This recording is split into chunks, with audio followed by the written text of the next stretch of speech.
Nädal aega tagasi küsisime teilt, kuidas teha asulas turvaliselt tagasipööre.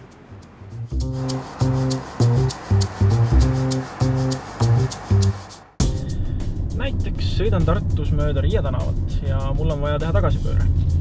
Hoian vasakus ritta ja otsin esimest ristmikku, kus vasakpööre on lubatud.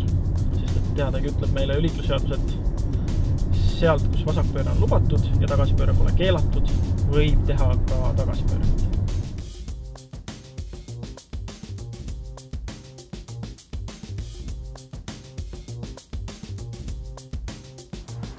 No nii, mulle tundub, et ma nagu sain siin selle täitsa tehtud.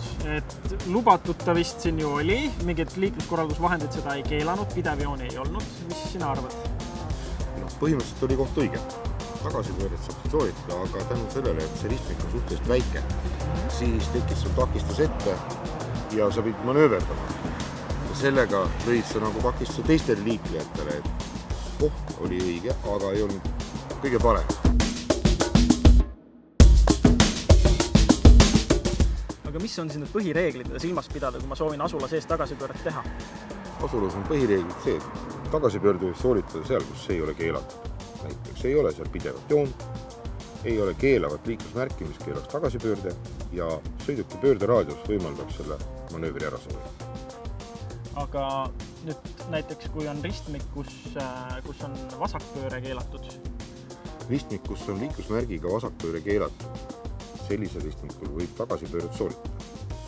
Aga tuleb alati olla tähelepanelik, et ei takista teisi liikleid.